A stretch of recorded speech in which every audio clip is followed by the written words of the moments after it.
Hey there, Ingrid here.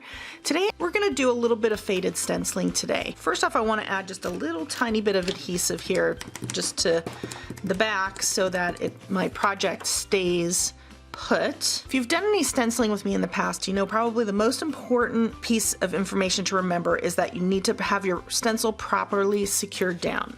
So I'm getting mine positioned exactly where I want it. I'm just going to take a couple pieces of masking tape and then I'm just going to make sure that my stencil is not going anywhere.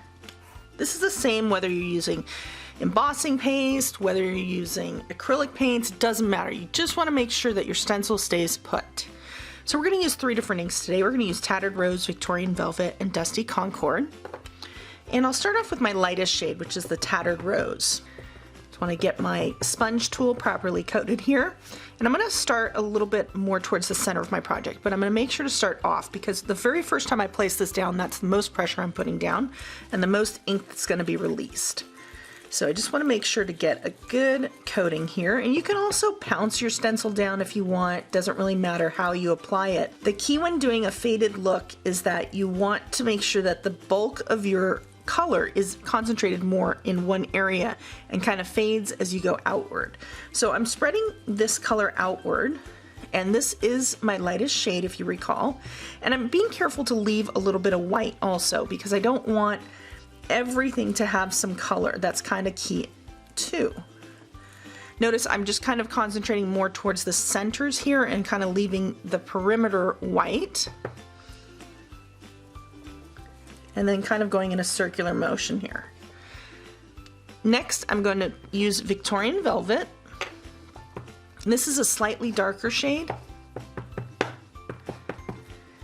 And I'm going to do the same thing, although this time I'm going to make sure not to go as far. So I'm going to keep my circle pattern that I have going on here just a little lighter. Not quite go out as far.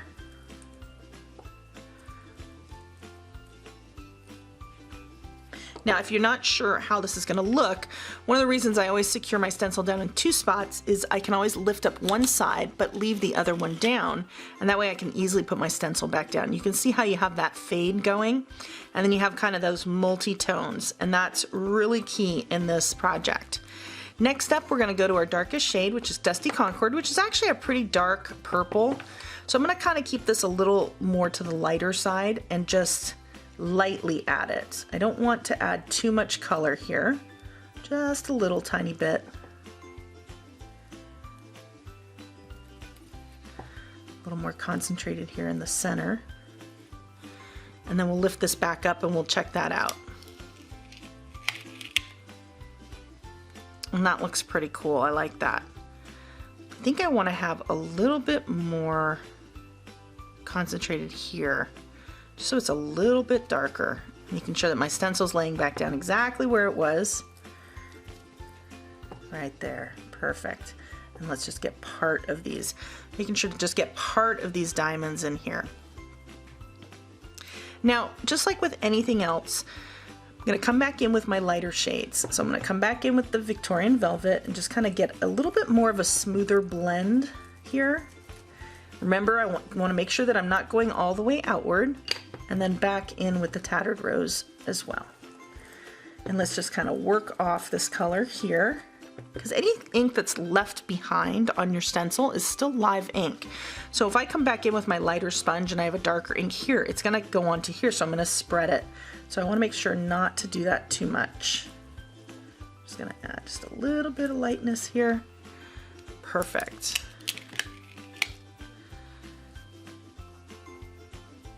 I like that. That's the look I was going for. The cool thing about this stencil is we have these really nice big pockets in here, these ovals. And while that is a very neat thing to have, I would like to do a little bit of double stenciling today. So I'm just going to shift my stencil here, make sure that it's properly lined up, make sure that all these diamonds that I see in here are perfectly within another oval, and then we're going to lay this back down. Now, I want you to note that I have quite a bit exposed here. So what I want to do is I want to cover that up. So I'm going to take some masking tape, and I just want to make sure that I'm going to remove some of the tack so that it doesn't stick to my cardstock. I just want to attach this to here. So that way I'm not getting my ink onto my project there. So now we're going to do the exact same thing. So we're going to come back in with our lightest shade, and I'm going to speed this up since you already saw me do it, okay?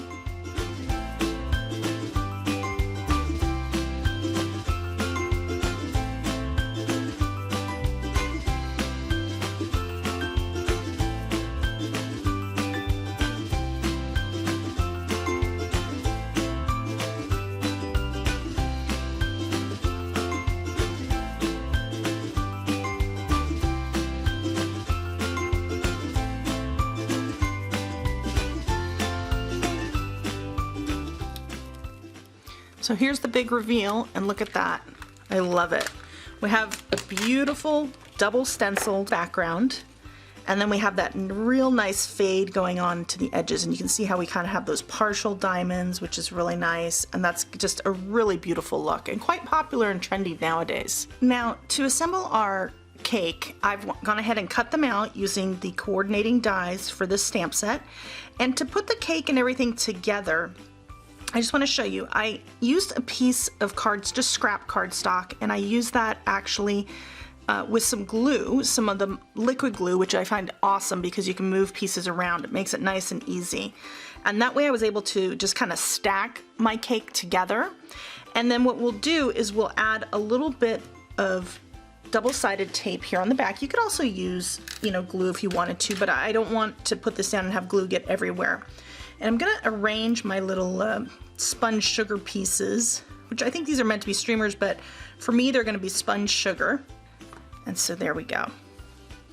So there's our little cookie cake, as Catherine Pooler likes to say, for the stamp set. I really do think that is what the name of the stamp set should be, because it's really kind of a cool image. I love it. I have this piece right here, and I want to make sure that it sticks really well to some mini glue dots, because I find that with vellum, this is an awesome adhesive. I always find that when picking this up, it's easier to just bring it to the dot and then pick it up. And we'll just do one here where that goes off the side. About where it's going to be. Let me see if I can't match that up again really well. Okay. And we'll just stick that down. That way those pieces aren't really going anywhere, which is what we want. And I thought that to give this a little bit more contrast, I would actually pop up this whole piece. So what I did was I cut a couple pieces of fun foam. I have this one that I'm going to put back here. So first we'll do that. And I'm just going to add a little bit of glue. Just going to add a little bit of glue to my fun foam, and then we'll just place that down here. That will keep that popped up nice and neat. And then I have another piece of fun foam that I just kind of cut just a piece of scrap here, and I want to add this behind, kind of like a little bit of a weird little rectangle. And we're going to do the same thing. Just add a little bit of glue. And this way, this is going to really help keep this up. It's going to give it a lot of support for when it goes through the mail and goes through all those like machines that are going to crush it. Not in a good way. And you can see how that just really kind of adds a lot of really cool interest there. You can always pierce some circles around here, but I just want to keep it nice and simple at this point. You can see how it kind of is really translucent, and that makes that stencil. It shows that it's there, but yet it brings our cake into the forefront here. Just going to add that back down with some glue. And I'm going to keep this towards the bottom third here, keeping the rule of third in mind. And then we're going to pop this then we're going to place this entire piece onto another panel of white. And now I'm just going to place this entire card front onto an A2 size card. I have a nice 1/8 of an inch border all the way around, because my actual card front is 4 inches wide by 5 1/4 tall. And to really get this placed properly, I'm just going to kind of bend it down, get it in the center there. There we go. That looks good.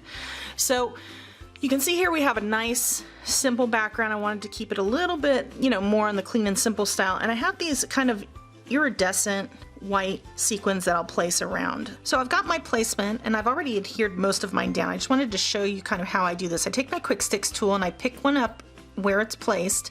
Now I have the larger bottle of the multi-matte medium. If you have the smaller one, it has a little bit more of a nozzle and you can get a more precision tip nozzle for that. I just haven't gotten that yet. And then what I do is I like to have some of these kind of tucked behind. So I grab a little bit from my brush here. This is how I use the big bottle, and I just place it where I want it, and I use the other tool to just secure it down and then lift this up. And that's how I get those down. And I've got some really great close-ups here for you, so be sure to check those out. I think ultimately it's a really cute project. So thanks for joining me today. I look forward to seeing you the next time. If you liked the video, give it a thumbs up and check out my blog too. Bye-bye.